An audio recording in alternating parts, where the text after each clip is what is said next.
Over the past few weeks, shiny Pokémon have been the most requested Pokémon fact of the day.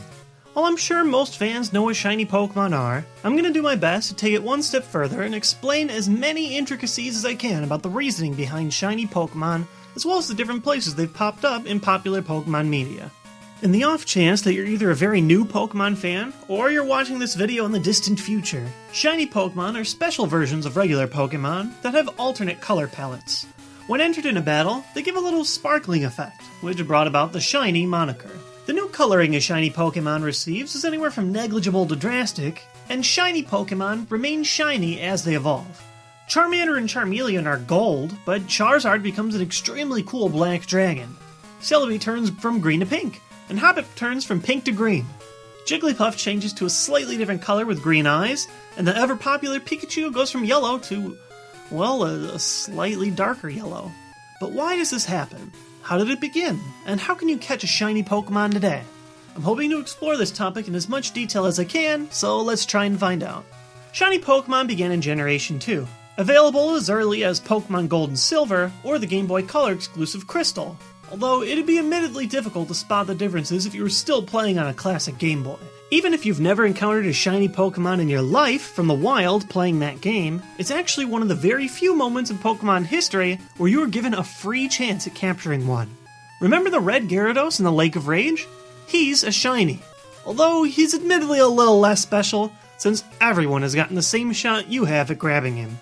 Aside from Gyarados, shiny Pokémon can hatch or appear in the wild in this game based on DVs, or determinant values. These values would be known as IVs, or individual values, in later games. These values, which I'm sure will be brought up in greater detail in another video, alongside the EVs that I talked about in last episode, are the equivalent of Pokémon genetics.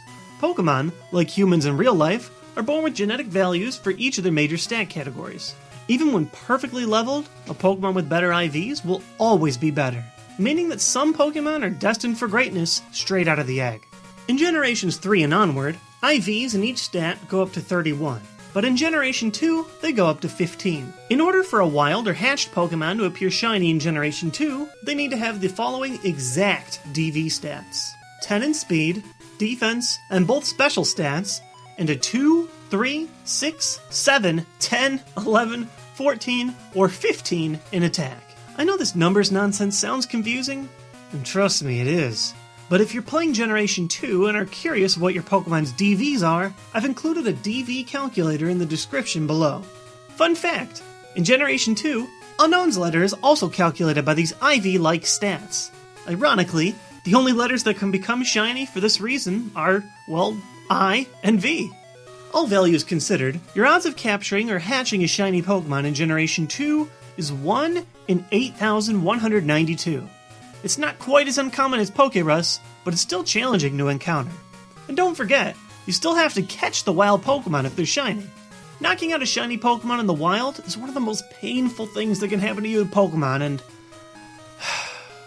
I don't want to talk about it.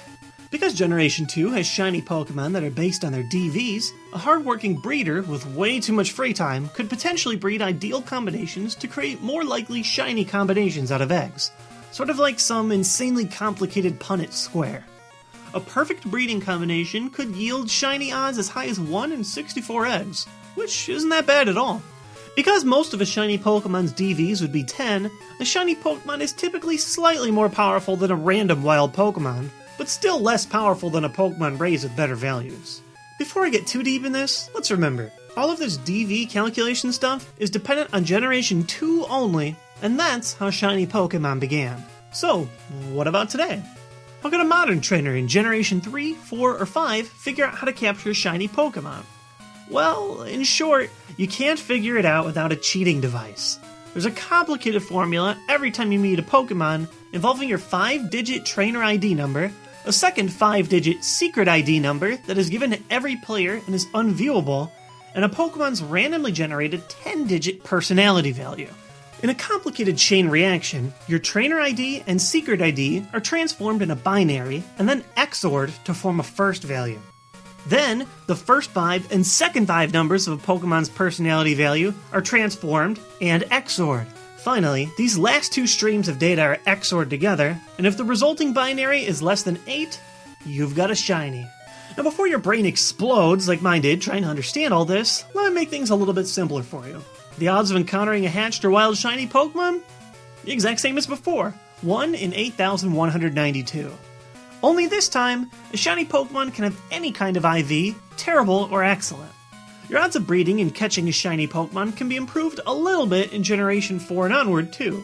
The first and most popular way to do this is unofficially called the Masuda method, named after Game Freak's Junichi Masuda for programming it into Generations 4 and 5. The method is simple.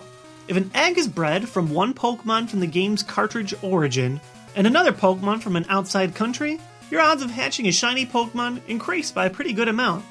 In Generation 4, this method will cause a shiny Pokemon to hatch with the odds of 1 in 1,639, or 5 times more often than normal. In Generation 5, this increased to 1 in 1,366, or 6 times more often than normal. It's still going to be a challenge, but if you really want to get that shiny Pokemon you've always wanted, it might be worthwhile to trade a foreign trainer online. You can also use the PokéRadar to increase your odds of catching a shiny Pokemon in the wild.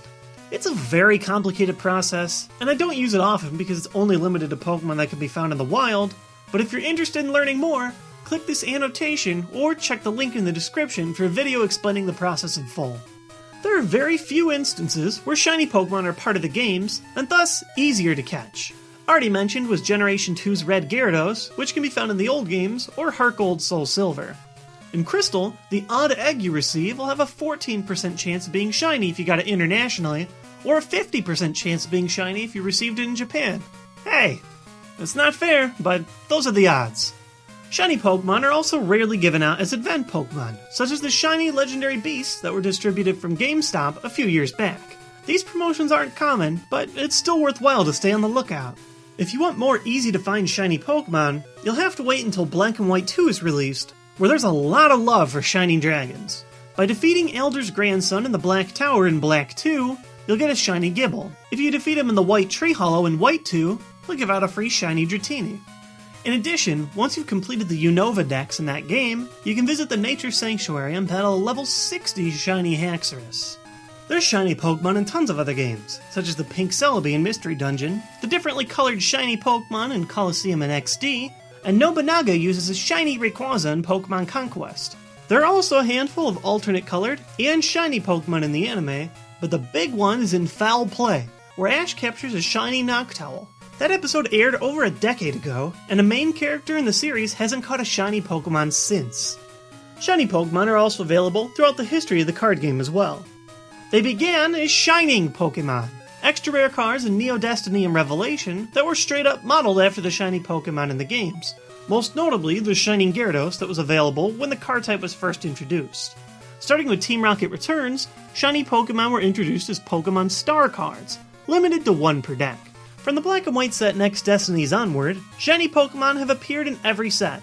Each is a reprint of a previously available card. Despite the fact that shiny Pokemon offer no real statistical bonuses, there's something intriguing and compelling about Pokemon in an alternate color that makes them extremely desirable. Whether you use the Masuda method, a PokéRadar, or simply hope to find a shiny Pokemon along the way in your journey, good luck finding, catching, or breeding a shiny Pokemon sometime soon.